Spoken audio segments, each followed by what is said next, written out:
तो लीजिए प्यारे स्कूलों, यहाँ पे आपके डिमांड पर कक्षा आपका 7वीं विषय आपका हिंदी प्रथम भाषा 6 मार्च का वार्षिक परीक्षा का पेपर यहाँ पे पूरा का पूरा आपका रियल क्वेश्चन पेपर आपको यहाँ पे आज के इस वीडियो में देखने को मिलेगा।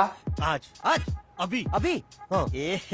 रहा नहीं जाता, तड़प ही ऐसी है ना। नहीं, सोके। तो देखिए 60 अंकों का पेपर और आपको इसमें देखिए कुछ निर्देश दिए हैं। ऐसा ही पेपर आपको 6 मार्च को देखने को मिलेगा हूबहू। तो आप फटाफट चलिए इसे जो है यहाँ पे सॉल्व करते हैं। सबसे पहले कुछ आपके निर्देश दिए हैं, यानी आपके बहुविकल्पी क्वेश्चन आएंगे 1 से 5 तक।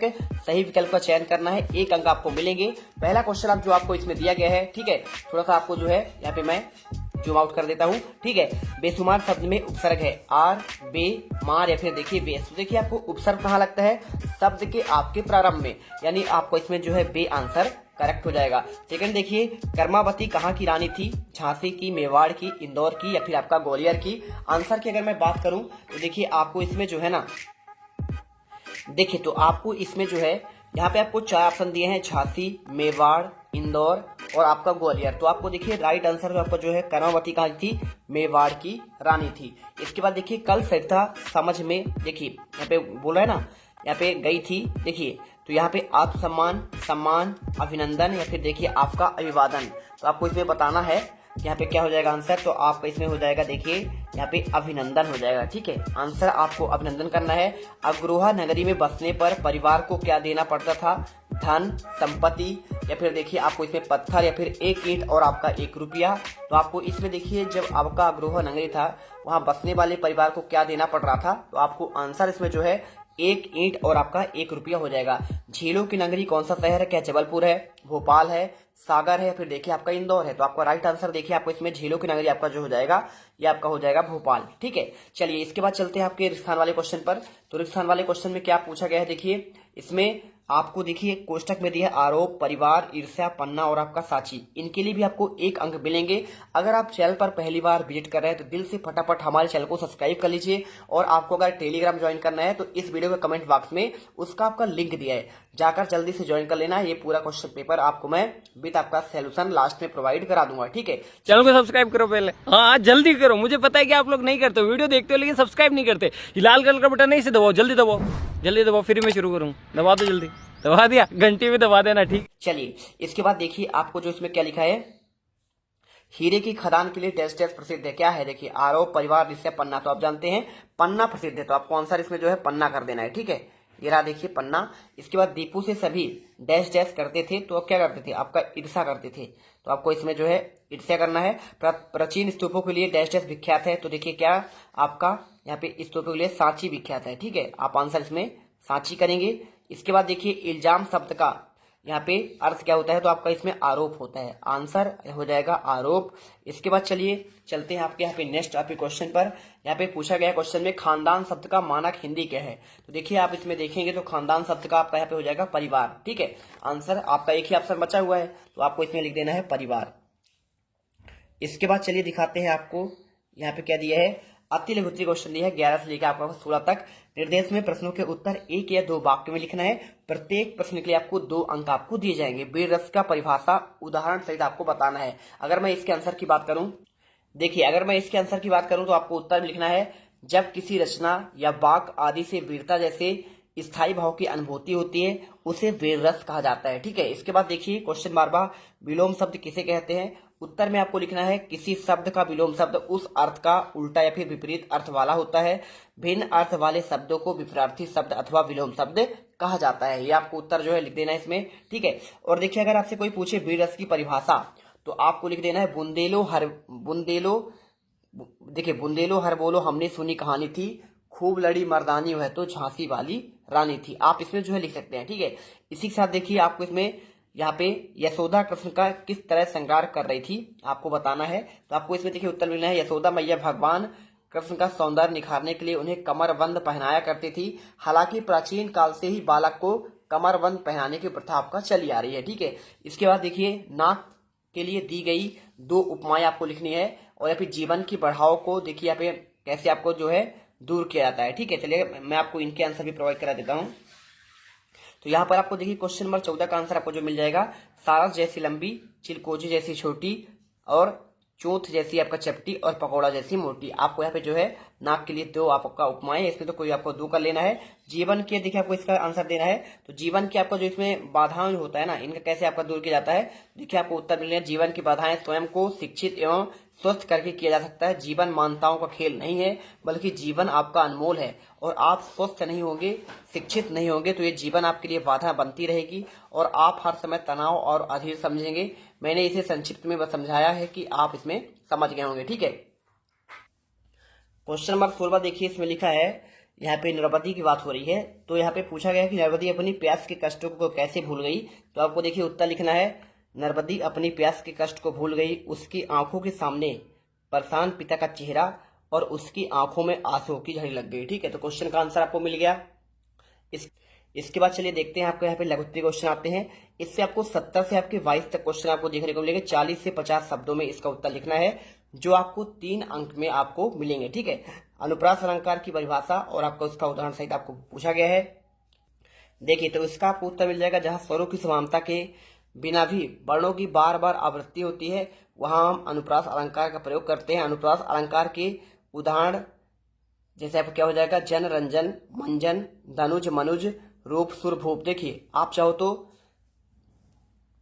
इसमें आप ये भी लिख सकते हैं, तरणी, तनुजा, तट, तमाल, तरबोर, बहुछाए। ठीक है, जो आपसे बने आप वो कर लीजिएगा। इसके बाद देखिए आपको क्वेश्चन 18 मिलेगा, लेखक ने किन स्थानों की यात्रा की। उत्तर में आपको लिखना, देखिए लेखक ने सोनारी और शिव सागर की यात्रा की। ठीक है, इसके बाद देखिए क्वेश्चन आपका इसमें 19वां आता है। 19वें क्वेश्चन में पूछा गया है, देखिए इसमें सुमन शब्द के 3 पर्यायवाची आपको लिखना है। ठीक है, अब सुमन शब्द के देखिए इसमें 3 पर्यायवाची कौन कौन से हो जाएंगे। तो आपको इसमें हो जाएगा, देखिए सुगंध, गंध और आपका सुरभि। ठीक है, आपको ये उत्तर करना है।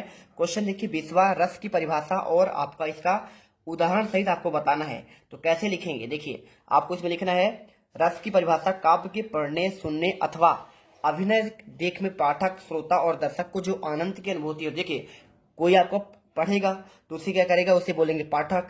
कोई आपका सुनेगा उसे तो बोलेंगे श्रोता, और कोई उसे अभिनय देखेगा तो उसे बोलेंगे दर्शक। तो इनको जो आनंद की अनुभूति होती है उसे रस कहते हैं। और रस की परिभाषा, सहृदय के हृदय में जब स्थायी भाव का विभाव, अनुभव और आपका संचारी भाव संयोग होता है, तब उसे रस की उत्पत्ति माना जाता है। ठीक है, आप इसमें देखिए उदाहरण कर लीजिए, बतरस लाल की मुरली धरी लुकाए, सौ करे भव नहीं हंसे, देन करे नट जाए। आप इसमें उत्तर भी कर सकते हैं। देखिए, एक तो बेसिक ट्रिक है, एक तो लाइक और शेयर ठोक दीजिए, महाकाल का दबा के लाइक और शेयर ठोक दीजिए। 5000 लौटे दिख जाना चाहिए। ये 4000 के लिए मैं यहाँ पे नहीं खड़ा हूँ, पूरा साल मेहनत करता हूँ आपके लिए बेटा। ऐसा नहीं चलेगा, ऐसा नहीं चलेगा, लाइक ठोकी दबा के। इसके बाद देखिए, नेहरू जी ने अपनी भाषण को गंगा में डालने की इच्छा व्यक्त क्यों की थी। ये क्वेश्चन आपसे पूछा गया है। तो देखिए, आपको सिंपल से आपको इसमें आंसर जो है यहाँ पे आपको बताया जाएगा। तो देखिए, आपको इसमें उत्तर लिख दीजिएगा, नेहरू जी अपने भस्म को खेतों में बिखेरने की इच्छा व्यक्त की, क्योंकि नेहरू जी ने अपनी भस्म को खेतों में बिखेरना चाहते थे। वह अपना देश और मिट्टी में ही अंत समय में मिलना चाहते थे। इसके बाद आपका देखिए 22वां, योग के अति सूक्ष्म साधन कौन कौन से, ये क्वेश्चन पूछा गया है। इसमें देखो यहाँ पे उत्तर जो है, योग के अति सूक्ष्म साधनों में निम्नलिखित प्रकार से वर्गीकृत किया जा सकता है, आसन, प्राणायाम, मुद्रा, ध्यान, मनन, समाधि, ज्ञान, भक्ति, योग साधना। योग के शारीरिक अतिसूक्ष्म साधनों का उद्देश्य शरीर के स्वस्थ और सुगठित बनाना।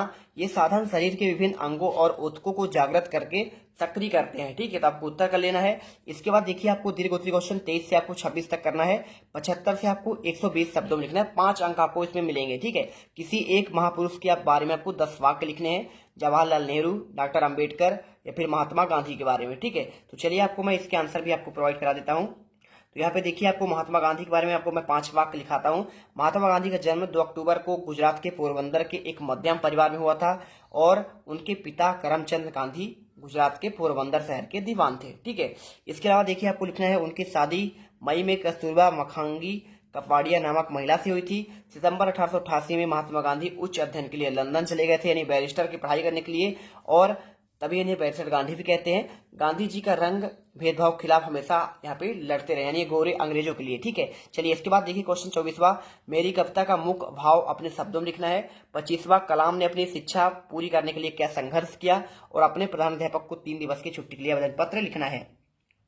चलिए 24वें का आंसर आपको लिखना है मेरी कविता का मुख्य भाव लिखना है। इस कविता में कवि अपने सद्व्यवहारों के लिए ईश्वर से प्रार्थना करते हैं। वे अपने हृदय में घमंड, क्रोध, ईर्ष्या जैसे दुर्भावों को नहीं रखना चाहते। वे दूसरों को उपकार करते हुए सरल व्यवहार करने, दीन दुखियों के प्रति करुणा रखते हुए, प्राणी जगत में मैत्री भाव रखने, अनुकूल या प्रतिकूल व्यवहार के बावजूद सबके प्रति समानता का भाव रखने, गुणवानों का सम्मान, सेवा भाव, दूसरों के उपकारों में देखिए उपकारों को न भूलने और हृदय में दूसरों के प्रति दुर्भावना न लाने, दूसरों के दोषों को छोड़ गुणों में ग्रहण करने, विषम परिस्थितियों में देखिए आपका यहाँ पे न्याय मार्ग से हटने और संसार के मोह माया से देखिए इसमें दूर जाने की बात कर रहे हैं। इसके बाद देखिए क्वेश्चन 25वां, कलाम ने अपनी शिक्षा पूरा करके क्या संघर्ष किया। तो आपको देखिए उत्तर में आपको लिखना पड़ेगा, कलाम अपनी शिक्षा पूरी करने के लिए ट्यूशन पढ़ाने लगे, मद्रास चेन्नई में छपने वाले एक समाचार पत्र हिंदू के लिए लेख भी लिखे। इससे उन्हें कुछ पारिश्रमिक प्राप्त भी हो जाता था और इस तरह अपनी शिक्षा पूरी करने के लिए उन्होंने निरंतर संघर्ष किया। इसके बाद लास्ट क्वेश्चन, 3 दिवस की छुट्टी के लिए आवेदन पत्र कैसे लिखना है। तो देखिए आपको यहाँ पे आंसर आपको इसमें दे देता हूँ। यहाँ पे आपको लिखना है, देखिए सेवा में श्रीमान प्रधानाध्यापक महोदय, शासकीय प्राथमिक विद्यालय। आप अपने स्कूल का नाम जो भी हो आपका लीजिएगा। विषय 3 दिवस की छुट्टी के लिए आवेदन पत्र। मान्यवर सबने निवेदन है कि मुझे गत रात्रि में बुखार आ रहा था, इसलिए मैं शाला में आने में असमर्थ हूँ। अतः श्रीमान जी से प्रार्थना है कि मुझे दिनांक 27 से लेकर 30 तक 3 दिवस की छुट्टी देने के लिए महान कृपा करें। ठीक है, ठीक है। चलिए तो इसका फटाफट पूरा आप लिख लीजिएगा।